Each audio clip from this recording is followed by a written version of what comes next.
Good morning बंधुरा नतून आरो एक भिडियो तुम्हारे सबाइके स्वागत। तुम्हारे सबाइके अनेक भालोबासा जानिए आज के सकाल थेके ब्लगटा शुरू करे दिलाम। तो सकाल सकाल घुमटा भेंगे गेছে তাই उठे पड़ेছি, फ्रेशও হয়ে গেছি। এই ঘরে জানালাগুলো সব খুলে দিয়েছি। কি বলো তো, এই ঘরে তো রাতে ঘুমানো হয় না, সব জানালাগুলো বন্ধই থাকে। তো সকালবেলার দিকটা একটু খুলে দিই, না হলে বেলা পড়লে আবার এত বেশি রোদ হয়ে যায়, 10টা বাজতে না বাজতে আবারও বন্ধ করে দিতে হবে, একেবারে সেই বিকেল সন্ধ্যে পর্যন্ত। এমনিতেই বাইরে যা গরম, বাইরের গরমটা ভিতরে আসলে না জানি ঘরের অবস্থা এমন হবে। এমনিতেই দুপুরবেলা না ঘরে থাকা যায় না, জানো তো, খুব গরম হয়ে যায়, মানে থাকা কষ্ট হয়ে যায়। তো আর কি এইভাবে করে দিনগুলো কাটাতে হবে। রান্নাঘরে যাবার আগে যেগুলো ফ্রিজ থেকে বের করা সেগুলোই আমাকে বের করে নিতে হবে। অনেকগুলো জিনিস বের করতে হবে, যেমন সবজির ঝুড়ি, তারপরে দুধটাও বের করতে হবে। কিন্তু এখন গরমের কারণে ম্যাক্সিমাম জিনিসই তো ফ্রিজে রাখতে হচ্ছে। দেখো ফ্রিজের অবস্থা দেখো, পুরো টাইটাই হয়ে গেছে। এর মধ্যে রয়েছে দুধ, একটু পরেই তো দুধটা লাগবে, তাই দুধটা আগে বের করি। আমরা আবারও শুয়ে পড়েছি, আমাদের মর্নিং হয়েও হয়নি। আমার রোদ্দুরের গুড মর্নিং তো হয় ওই ঘর থেকে, তারপরে এই ঘরে এসেও খানিকক্ষণ শুতে লাগবে।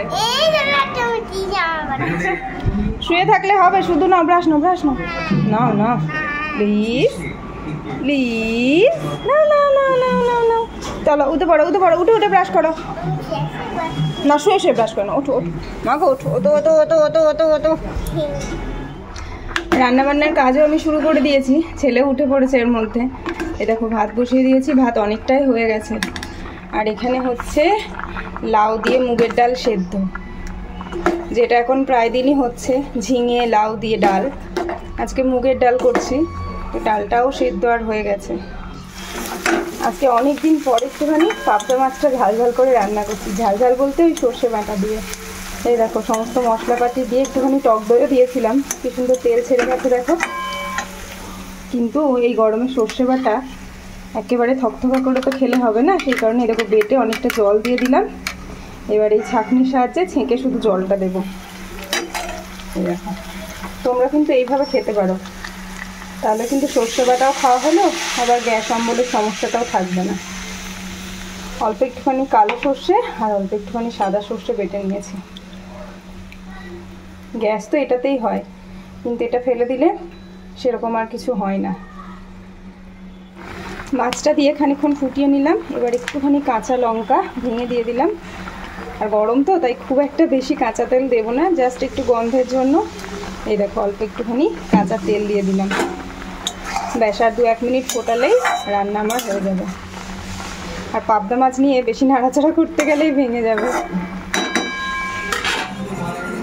আমার বাবা সকাল সকাল কি সুন্দর ড্রয়িং করছে দেখো, আর ড্রয়িংয়ের চাপে বেচারা শুয়েই পড়েছে। পেন দিয়ে হচ্ছে ড্রয়িং আর পেন্সিল দিয়ে হচ্ছে। টিভি দেখে দেখে বেটা এখন ড্রয়িং করছে। সকালবেলা বিভিন্ন রকমের কাজে এই ঘরটা ক্লিন করা হয় না। ক্লিন বলতে বিছানা চাদরটা ঝেড়ে পাতা হয় না। তো এখন বর্মশাই বেরিয়ে গেছে, এখন নিজের কাজগুলো আস্তে আস্তে করবো।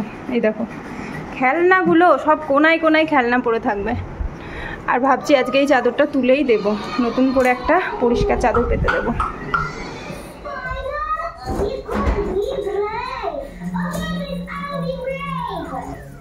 এখনো তো অনেকটা কাজ পড়ে রয়েছে, কিন্তু 11টা পার করে গেছে জানো তো। খুব জল তেষ্টা পাচ্ছে, একটু খিদে খিদেও পাচ্ছে।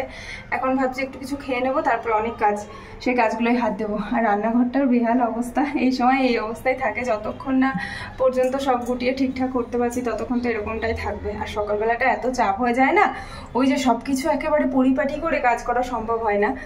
তারপরে ভাবি যে সারাদিন তো পড়েই রয়েছে, তখন নয় গোছাবো। তো চলো আগে একটু কিছু খাই।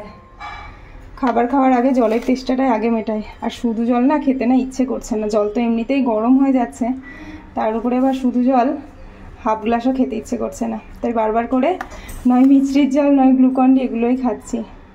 রোদ্দুরকেও দেবো একটু, তাই 2টো গ্লাসেই করে নিচ্ছি। গ্লুকন্ডি না, গ্লুকন্ডি জলে দেওয়ার পরে জলটা বেশ ঠান্ডাও হয়ে যায়, খেতে বেশ ভালোও লাগে কিন্তু। তো এই দেখো গুলে নিলাম, দুজনেই খাবো মা বেটু মিলে। নর্মাল জলও কি সুন্দর ঠান্ডা হয়ে যায় গ্লুকন্ডি দেওয়ার পরে। ফ্রিজের জল তো খেলেই হয়, কিন্তু খাই না জানো তো, খুব গলা ব্যথা করে। যখন মানে খেতে ইচ্ছে করে হয়তো খেয়ে নিলাম তাড়াতাড়ি করে, তারপরে যে কি পরিমাণ গলা ব্যথা করে সেই কারণে আর খাই না। তো এইরকম করে জলের তেষ্টায় মিছরি ভেজানো, গ্লুকন্ডি, নুন, চিনি, লেবু এগুলোই খেতে হয়, কারণ জল খেয়ে বাঁচতে হবে। আর যত তাড়াতাড়ি মানে ছুটির দিনগুলো ছাড়া যত তাড়াতাড়ি সম্ভব রান্নাঘর থেকে বেরিয়ে যায়, মানে রান্নাবান্নার কাজটা আগে করে নিই, কেননা এর উপরে তো টিন দেওয়া, এত বেশি গরম লাগে। আর তার উপরে রান্না করলে এই জানালাটা খোলা রাখতে হয়, তখন ওই রান্নার গরমটা তারপরে বাইরের গরম হাওয়াটা পুরো চোখে মুখে জ্বালা করে দেয়। সেই কখন স্নান টান করে বেরিয়েছি, মোটামুটি 1:10-15, তারপরে তোকে খাওয়াতে বসেছিলাম। আর আজকে এত ভালো ভালো রান্না করে দিয়েছি, ওর ফেভারিট লাউ ডাল, পাবদা মাছ, তাও কতক্ষণ সময় নিল খেতে। বাজে এখন 1:57, আমি খেতে বসলাম, আমারও খুব খিদে পেয়ে গেছে। আর পুরো মাঝখানে টাইমটা সব রোদ্দুরকে খাওয়াতে সময় লেগেছে। এত সময় কেউ নেয়? টিফিন তো হবে 10 মিনিট, সেই জায়গায় রোদ্দুর যদি 40-50 মিনিট খেতে সময় নেয়, তাহলে কি করবে স্কুলে গিয়ে? হাসি দেখো, বদমাইশি। তো চলো এবার খাওয়া দাওয়াটা করে দিই, কেননা খাবার না খেলে এবার আর চলতে পারবে না।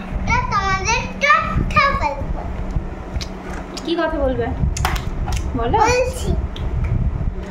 তো এই হচ্ছে আমার দুপুরের খাবার। আজকে রান্না বান্না একটা একটা করে অনেকগুলোই হয়ে গেছে। এটা একটা নিরামিষ তরকারি, ওই সবজিপাতি দিয়ে, ডাঁটা দিয়ে, বড়ি দিয়ে, পাবদা মাছ, ডাল, আর এখানে রয়েছে আমের চাটনি। চলো খেয়ে নি।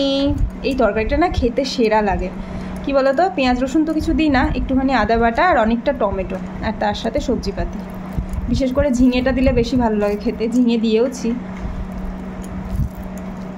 চলো খেয়ে নি এবার। আমাদের দুপুরবেলা শোয়ার জন্য বিছানাও পাতা হয়ে গেছে। এটা হচ্ছে মা বেটুর বিছানা, দুটো মোটা মোটা বেডশিট পেতে নিয়েছি 2 ভাঁজ করে, তার উপরে বালিশ নিয়ে নিয়েছি। আমার রোদ্দুর ঘুমোতেও চলে গেছে। এখন সে বিকেল 5টা পর্যন্ত লম্বা রেস্ট, কেউ আর ডিস্টার্ব করবে না। রোদ্দুরকেও ঘুম পাড়িয়ে দেবো, আর আমারও ঘুম পেলে একটুখানি ঘুমিয়ে যাব। আর এই ঘরের মেঝেতে শোয়ার উপায়টা আমি বের করেছি, কি বলো তো, ওই ঘরের খাটে না এত গরম, আমাদের বাড়িটা এমনিতেই প্রচণ্ড গরম, দুটো ঘরের মধ্যে তুলনামূলকভাবে এটা একটু ঠান্ডা, আর ওই ঘরে খাটে তো শোয়াই যায় না, খাট পুরো আগুন হয়ে যায়, মনে হয় যেন বিছানাপত্র থেকে ধোঁয়া বেরোচ্ছে, এতটাই গরম হয়ে যায়।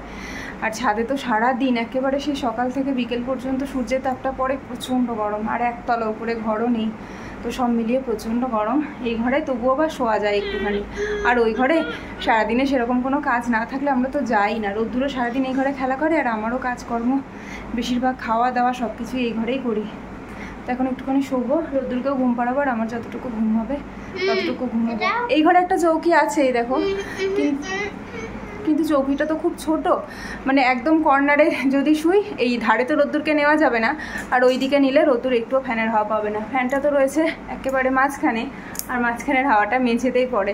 তো সব দিক দিয়ে ভেবে উপায়টা বের করেছি নিচে শোয়ার, তো খুব একটা সমস্যা হয় না। আমি আর রোদ্দুর শুয়ে পড়বো এবার, রোদ্দুরের ঘুম চলে এসছে। আর আজকে বিকেলের ঘুম ভাঙতে না ভাঙতে রোদ্দুরের পাপা বাড়ি চলে এসেছিলো, তো আর কি, ও উঠে তাড়াহুড়ো করে চলে গেছে মাঠে।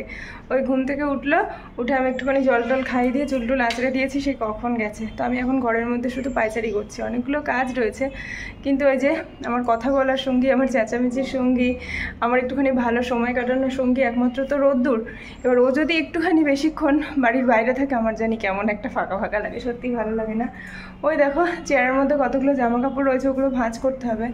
আমি একটুখানি চোখ মুখে জল দিয়ে এলাম বাইরে থেকে, তারপরে বারবার করে দেখছি ও আসলো কই, আসলো কই, কিন্তু ও তো খেলতে গেছে, একটু তো খেলবে। আর আজকে যেহেতু হাতে অনেকটা সময় নিয়ে গেছে, বেশ অনেকক্ষণই খেলা হবে। তো আর কি, একবার ভাবছি গেলেই ভালো হতো, আবার ভাবছি যেতে হলেই তো নতুন করে রেডি হতে হবে, সেটা গরমে একটা চাপের কাজ। তো আর কি, ওরা আসুক, ওদের মতো সময় নিয়ে আমি আমার ঘরের কাজগুলো গোটাই। আজকে বিকেলবেলা অফিস থেকে আসার সময় এই দেখো, এই নতুন বালিশটা নিয়ে এসছে। না, এটা একেবারে নতুন না, কি বলো তো, আমাদের তো 4খানা বালিশ ছিল, তার মধ্যে 1খানা বালিশ একেবারে পুরো চুপসে গেছিলো, তো সেই বালিশটার মধ্যে আরেকটু তুলো দিয়ে নতুন করে বানিয়ে দেওয়া আর কি। তো এখন এই বালিশটাকে দেখে ভাবছি, এত বড় বালিশের কভার এবার কোথায় পাবো, কতটা ফুলে গেছে দেখো, আর পুরো নতুন বালিশ হয়ে গেছে। কভারটা কিন্তু বেশ ভালো, বেশ কালারফুল। তো এখন আমাকে আলমারি ঘেঁটে একটা নতুন বালিশের কভার বের করতে হবে। তাছাড়াও এর মধ্যে রয়েছে 2টো কভার। তবে হ্যাঁ, এই বালিশের কভারটা হচ্ছে এই দেখো, এই মাপের পাশ বালিশ, এটা হচ্ছে রোদ্দুরের পাশ বালিশের কভার। তো এর মাপে 2টো বানিয়ে নিলাম, কেননা ওর বালিশের কভারগুলো একটু পুরনো পুরনো হয়ে গেছে, তো সেই কারণে নতুন করে আরও বানানো। সংসারে ছোট্ট ছোট্ট জিনিস কীভাবে যে দরকারে লেগে যায়, সেটা সত্যিই দেখার মতো। এই দেখো, এই বালিশের কভারটা আমি খুব একটা লাগাতাম না, কেননা প্রয়োজনের তুলনায় এটা বেশ বড়, কিন্তু আজকে দরকারে আবার লেগেও গেল। আজকে এই নতুন বালিশটার জন্য নয়তো আবার নতুন করে কভার কিনতে হতো, কিন্তু এটা ছিল বলে কি সুন্দরভাবে আমি লাগিয়ে দিতে পারলাম। কিন্তু এখন চিন্তা হচ্ছে এই বালিশটা মাথায় দিয়ে নরম কে করবে, কেননা কতটা ফোলা দেখো। সচরাচর তো এত মোটা বালিশ আমরা মাথায় দিতে পারি না, তো আর কি বড়মশাইয়ের দায়িত্বে পড়বে এটা। দাদু এখন মাঠ থেকে খেলে আসলো, খেলে এসে এখন দুধ আর বিস্কুট খাচ্ছে।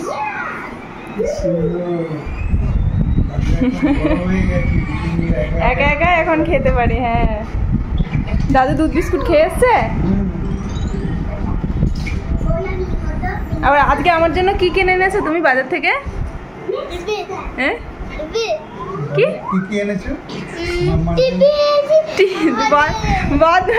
টিভি এনেছিস? এবার তো বুড়ো দাদুর মতো গোপ হয়ে গেছে রে। আজকে আমার জন্য নিয়ে এসছে গরম মিষ্টি আর পনির।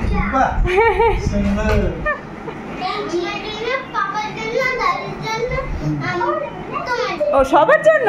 আচ্ছা ঠিক আছে, সবটাই তো মুডের উপরে। যদি মুড ঠিক থাকে, এখন দুধ বিস্কুটটা মাঝে মধ্যে একা একা খেয়ে নেয়, তোকে খাবারটা দিয়ে এলাম। আর এই দুধটা ভালো করে ফোটাচ্ছি, কেননা টক দই বসাবো, ওই জন্য।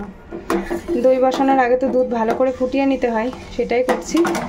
এখন সন্ধ্যাবেলা দুধ বা দুধ চা খাওয়া প্রায় ছেড়ে দিয়েছি বললেই চলে। তো ভালো করে ফুটে যাক, তারপরে দই বসিয়ে দেব। আর এখানে বড়মশাই রোজগারের মতো গরম গরম রসগোল্লা, পান্তুয়া। আর আজকে এই জিনিসটা তো পুরো আনএক্সপেক্টেড, মানে বুঝতেও পারিনি, ভাবতেও পারিনি। সিঙ্গারা দুটো আছে, দুটোই এনেছে, একটা আমার একটা বড়মশাইয়ের। রোদ্দুরকে এটা দেখানোই যাবে না। রাত্রিবেলাকার খাওয়া দাওয়া তো অনেকক্ষণ হয়ে গেছে, তারপর রোদ্দুরকেও ভালো করে গা মুছিয়ে দিয়েছি, আর আমিও ভালো করে স্নান করে আসলাম। চুলটা ভেজাতে পারলে ভালো হতো, জানো তো এত বেশি গরম করছে। অন্যদিনের থেকে আজকে যেন একটু বেশি গরম লাগছে। বলো, তাই?